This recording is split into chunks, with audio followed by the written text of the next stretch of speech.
Hi everyone, this is William with Living with Optimus. Today I get to make the video I wanted to make for a while. Today we now own Optimus and we have picked him up. So this video is just about going and picking up your car, sort of what to expect and what happens. The whole process was a lot smoother and easier than I feared it might be, so that was good. So what happens when you go pick up your car? Well, we live on the island, so we took the ferry over really early, really early. We were there at about 5 o'clock in the morning to catch the ferry, and our appointment wasn't until 12:30. So we drove to the lot to make sure we could find it easy enough, and it was easy to find. And looked around, and then went and did a few other things, and then went back. So what they do is your car isn't stored where you'll go pick it up. It's actually stored in another location where they clean it, wash it for you, make it all nice and sparkly, and then they bring it there. So we arrived for our appointment to pick up the car about an hour early. So I just wanted to watch what was happening and see how it goes. So the office was a lot smaller than I thought it would be. Not plush or anything like you see in a lot of the advertisements, but it was nice and clean and spacious. There was coffee and everything there, and a lot of nice, comfortable seats to sit as you waited. As I mentioned, we were an hour early, so got to watch what was going on there.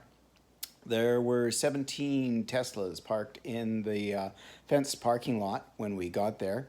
We did have our trade-in that we drove in, so we were allowed to park in the fenced lot. If you don't have a trade-in, if you come with another car and you're taking both away or whatever, you will have to find parking outside the lot because it's quite busy. Like even as we were there, about every I don't know, half hour, 45 minutes or so, we did see another, like a group of them will go get cars from where they're doing all the cleaning and everything and bring them to the Tesla yard, and then they'll go jump in a car and go get 4 or 5 more. In the meantime, every 20 minutes to a half hour, somebody is leaving there with a new Tesla. So it's busy as hell, which actually surprised me. I just didn't picture it being that many cars leaving, but there is. And this was a weekday. It wasn't like a Saturday or anything. This was a weekday that this was happening, and there's just, car after car leaving.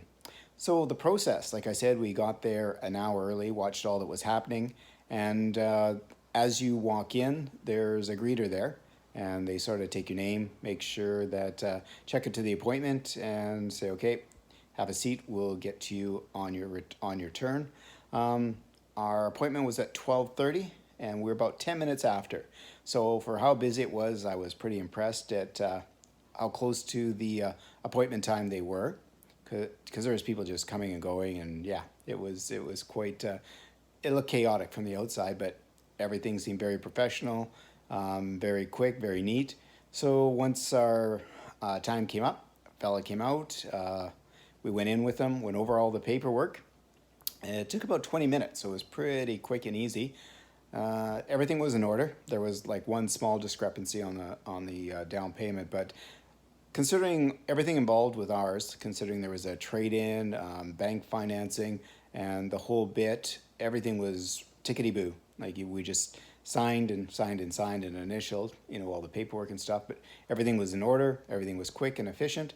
And then after that, we talked to the person for setting up the insurance. Now this took quite a bit longer. Not quite sure why. No fault to Teslas, but it was ICBC you're dealing with. But they got everything in order. We had to cancel the plates on the truck, of course, and set up the insurance for the new car. Just to note, because a lot of people have said, oh, insuring an electric car is just outrageous. It was $2 difference, and we went from an SUV, but we went from a vehicle that was 2 years old to one that was brand new.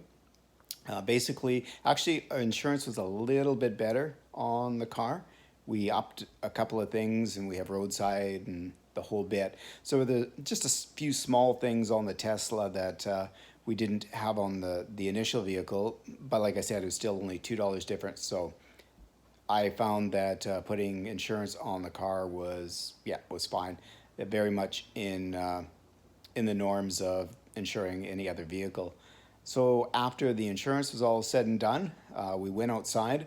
there was a couple of people waiting to take us to the car. We'd already went and checked it over because we had time, right? As soon as we saw ours was the only red one there, so it was easy to pick out. And so then they took us to the car.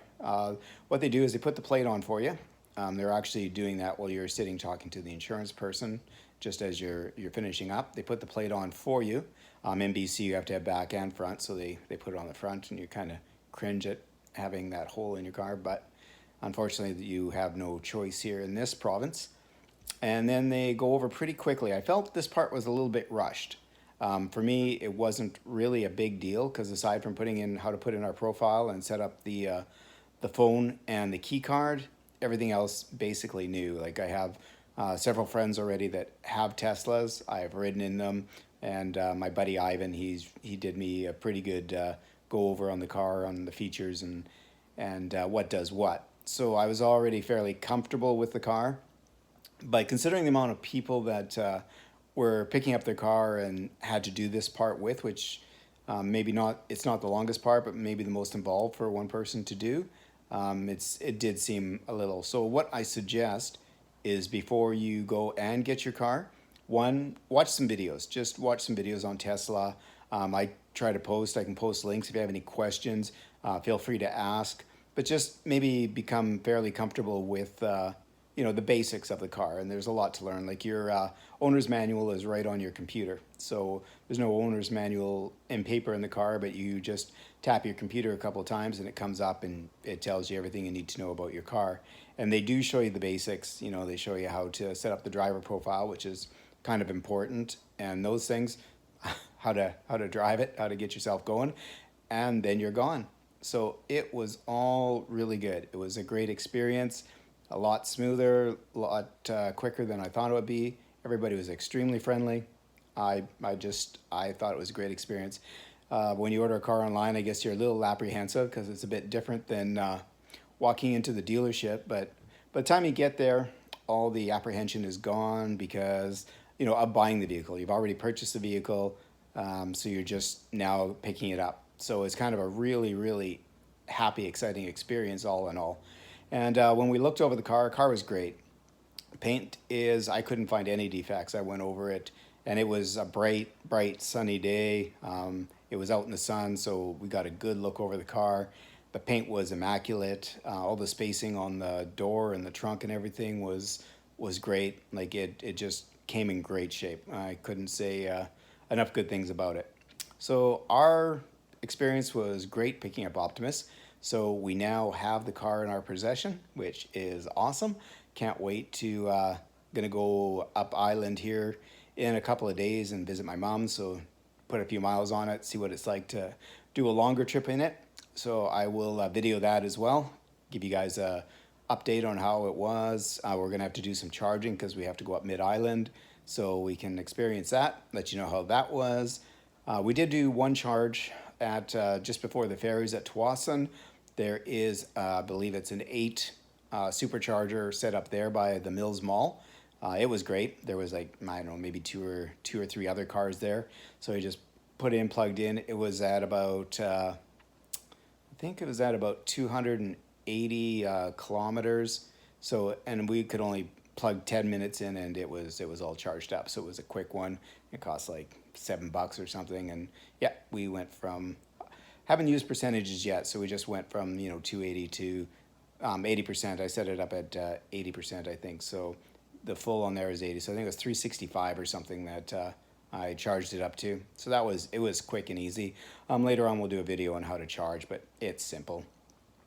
So I will continue with the videos. Hopefully you guys enjoy these and it's informative. If you have any questions, please feel free to ask below and I will definitely answer them. And if I can't answer them, I will find an answer for you. If you like the videos, please press like. You can subscribe if you like, or you can also ring the bell and then YouTube will let you know when any of my new videos are up. So that is our experience. Now from ordering the car to actually sitting in the driver's seat, that's where it's at. And we will continue as we sort of learn our things as we drive and experience the awesomeness of owning an electric car. Again, if my videos do help you buy an electric car, That's awesome.